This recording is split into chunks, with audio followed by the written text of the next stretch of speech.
J. Moi, président de la République, qu'il démissionne. C'est de la poudre de perlimpinpin. Nous avons les moyens et la volonté de nous retrouver autour de valeurs et d'objectifs communs. Hémicycle. Yves Tréhard, bonjour. Bonjour Eva. Vous êtes directeur adjoint de la rédaction du Figaro et comme chaque vendredi, nous sommes ensemble pour Hémicycle, la chronique politique du grand journal de Radio J. Alors c'est en toute discrétion que le Rassemblement national a fêté ses 50 ans le 5 octobre dernier. Pas de grand raout, juste un colloque à l'Assemblée nationale. Quand le parti est créé en 72, le père de Marine Le Pen a à ses côtés, par exemple, Roger Olindre, ancien de l'OAS, ou encore Pierre Bousquet, passé par la Waffen-SS. Un passé avec lequel Marine Le Pen prend ses distances sans pour autant réellement le rejeter. Le parti lepéniste, aujourd'hui, n'a jamais eu autant de sièges à l'Assemblée nationale, 89, et c'est donc une nouvelle opposition qui a émergé. Ce qui, ces derniers jours, semble démontrer une difficulté d'approche, c'est par exemple ce rappel à l'ordre de la présidente de l'Assemblée nationale, Yaël Braun-Pivet à Astrid Panosyan-Bouvet, elle aussi de la majorité présidentielle et qui a qualifié le RN de parti à l'ADN xénophobe. Tout dans cette séquence appelle décryptage. Oui, effectivement, parce que le Rassemblement national, eh bien, comme vous l'avez dit, il essaye de cacher un peu son passé d'une certaine façon. C'est pour ça que cet anniversaire des 50 ans n'a pas été beaucoup ébruité, si vous voulez. Là, chez Marine Le Pen, il y a la volonté impérieuse de se montrer comme un parti de gouvernement, d'avoir les formes, d'avoir les us et les coutumes de la politique bien élevée, je dirais, et ça va tellement loin que hier, pas plus loin qu'hier, 20 députés du Rassemblement national ont été rappelés à l'ordre par la direction du parti parce qu'ils s'absentaient trop de l'hémicycle. Ils veulent absolument montrer que justement, ce sont des bons élèves et ils veulent pas, alors qu'ils sont volontiers, et par le passé, notamment Jean-Marie Le Pen était assez volontiers anti-parlementariste, eh bien ils veulent montrer que justement, on peut pas les accuser de anti-parlementarisme parce qu'ils disaient que les parlementaires et les députés n'étaient jamais dans l'hémicycle, et eux, ils veulent montrer que, justement, ils sont là. Donc, Marine Le Pen a ce souci-là. Marine Le Pen sait qu'elle est probablement, si on regarde le paysage politique aujourd'hui, l'une des favorites pour succéder à Emmanuel Macron en 2027, parce que si vous regardez le paysage politique, c'est quand même un champ de ruines, quoi. Certes, il y a la NUPES qui a fait un coup réussi électoral aux dernières élections législatives, mais enfin ils sont très divisés. On sent que c'est pas loin de l'explosion régulièrement. Ils sont très éruptifs également, et donc là c'est difficile. Le parti, les Républicains, faut qu'il se trouve un leader, faut qu'il trouve un discours. Donc Monsieur Macron, il n'a pas le droit de se représenter. Donc il y a une personne qui progresse d'élection en élection tous les 5 ans, c'est Marine Le Pen. Mais ce qui est frappant là, c'est qu'elle semble progresser en fait en ne faisant rien. Exactement. D'ailleurs, ils ne font rien parce que c'est un peu d'ailleurs l'ADN, je dirais, de tous les partis populistes qui arrivent aux affaires actuellement.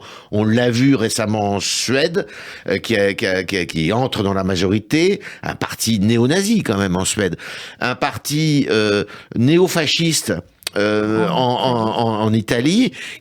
Pourquoi ils ont réussi à accéder aux affaires ou à prendre la majorité? Parce qu'ils n'ont jamais gouverné. Et c'est le cas de Madame Le Pen. Elle peut jouer là-dessus. C'est-à-dire que tout le monde a été essayé. Tout le monde a un passé gouvernemental, y compris Monsieur Mélenchon qui a été ministre sous Jospin. Et comme on est toujours dans l'ère du dégagisme, eh bien, Madame Le Pen, elle ne peut pas, si vous voulez, être accusée d'avoir raté une expérience gouvernementale, une expérience de pouvoir. Et ça, c'est fondamental. C'est probablement son atout maître. François Ruffin a déclaré sur France Inter que les coups d'éclat de LFI à l'Assemblée nationale, ça normalise le RN et qu'il fallait arrêter avec ça. Est-ce que vous lui donnez raison ? Il n'a pas tort, François Ruffin, il a tout compris. D'ailleurs, François Ruffin n'est pas du tout sur la ligne, vous l'aurez remarqué, de Mélenchon. François Ruffin est pour une gauche du travail, mais pas du tout une gauche des minorités comme le fait actuellement Mélenchon. Et il n'a pas tort, parce que aujourd'hui, si par exemple il y avait dissolution, je vous fiche mon billet qu'il y a un parti qui en tirerait bénéfice, c'est le Rassemblement national, qui probablement sortirait d'une élection renforcée, d'une élection législative renforcée, avec davantage encore de députés, alors que tous les autres partis, là, notamment la France Insoumise, eh bien, à mon avis, feraient les frais d'une nouvelle législative, d'une réélection. Yves Tréhard, le Rassemblement national n'a jamais eu donc autant d'élus à l'Assemblée nationale. On a l'impression, en tout cas vu de l'extérieur, que finalement, ni la gauche, ni LFI, ni le parti d'Emmanuel Macron ne savent faire avec ça. On dirait qu'ils ne savent pas par quelle boule attraper en réalité. Oui, parce qu'ils sont assez gênés. D'abord parce que, il faut le dire, le Rassemblement national, eh bien, est populaire dans le pays. Il ramasse quand même beaucoup de voix. Donc, le critiquer, c'est le faire monter d'une certaine façon. Et puis d'un autre côté, vous pouvez pas non plus considérer que le Rassemblement national est un parti complètement comme un autre, parce que c'est un parti qui précisément, vous l'avez dit, a un passé, même si ce passé il essaye de le cacher, mais il y a encore au sein du Rassemblement national et même au sein de l'appareil, je dirais partisan, des gens qui qui défendent une idéologie qui est quand même assez peu fréquentable, même si je suis de ceux qui pensent que le Rassemblement national, vu par Madame Le Pen, n'a plus comme ressort l'antisémitisme, la xénophobie, même s'il y a certainement des militants et des cadres qui sont encore à défendre cela. Je pense que elle n'est plus du tout dans ce schéma-là. Quid de la préférence nationale? Ça a joué notamment pendant les débats sur l'assurance chômage. Le Rassemblement national a appuyé quand même sur cette pédale. Oui, alors il y a encore effectivement la préférence nationale, mais je peux vous dire que la préférence nationale, elle est aussi défendue par les autres partis, et d'une certaine façon par la France Insoumise également, quand on regarde bien les discours de Mélenchon notamment. Donc la préférence nationale, oui, ça, ils ne se sont pas des partis de cela.